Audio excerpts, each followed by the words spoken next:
सोलापूर लोकसभा महाविकास आघाडीच्या अधिकृत उमेदवार माननीय प्रणितीताई सुशीलकुमार शिंदे या 18 एप्रिल रोजी उमेदवारी अर्ज दाखल करणार आहेत। यावेळी विडी व यंत्रमाग आदी क्षेत्रातील कामगारांनी बहुसंख्येने उपस्थित राहावे यासाठी राष्ट्रवादी कामगार सेल शरदचंद्र पवार पक्षाच्या वतीने निरीक्षक डॉक्टर गोवर्धन सुंचू यांनी प्रत्येक विभागात बैठक घेऊन कामगारांना विनंती करत आहेत की 18 एप्रिल 2024 रोजी उमेदवारी अर्ज दाखल करताना हजाराच्या संख्येने उपस्थित राहावे। वास्तविक पाहता प्रत्येक भागात बैठका घेत असताना माननीय प्रणितीताई शिंदे यांनीच निवडून येणार असं मत कामगारांकडून व्यक्त होत आहे। कारण माननीय ताई गेल्या 15 वर्षापासून नागरिकांच्या सेवेत आहेत। अनेक सुखसोयी नागरिकांना देण्यात येत आहेत। तसेच रस्ता, ड्रेनेज, पाणी पुरवठा अनेक नागरिकांचे अडीअडचणी सोडवण्यासाठी त्या प्रयत्न करीत असतात। सोलापूरला त्यांची नितांत गरज आहे असे नागरिकांमधून बोलले जात आहे। या संबंधी अशोक चौकातील हनुमान मंदिर, सत्यसाई नगर येथे मार्गदर्शन करताना ताईंनी केलेले कार्याचा माहिती सर्व महिला विडी कामगारांना सांगण्यात आली। यावेळी महिला विडी कामगारांनी देखील माननीय प्रणितीताई शिंदे यांच्या हाताच्या चिन्हासमोर बटन दाबून हजारोंच्या संख्येने निवडून येण्यासाठी आम्ही सर्व महिला प्रयत्न करणार आहोत अशा भावना व्यक्त केल्या।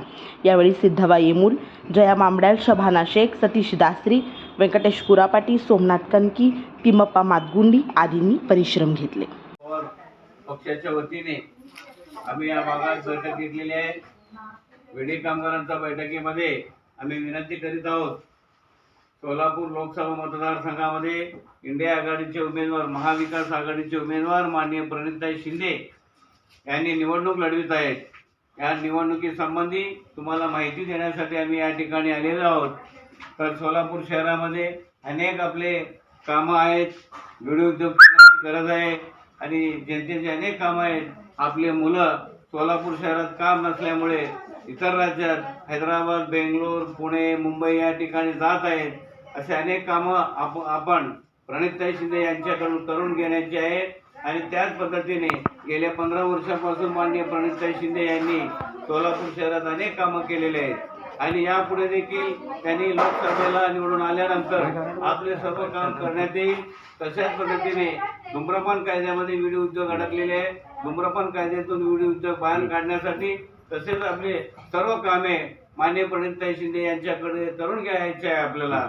म्हणून प्रत्येक भागात आपण सर्वजणांनी माननीय प्रणितीताई शिंदे यांना मतदान करण्याची विनंती करण्यात यावा आणि त्याच पद्धतीने 18 तारखेला माननीय प्रणितीताई शिंदे यांनी उमेदवारी अर्ज दाखल करणार आहेत।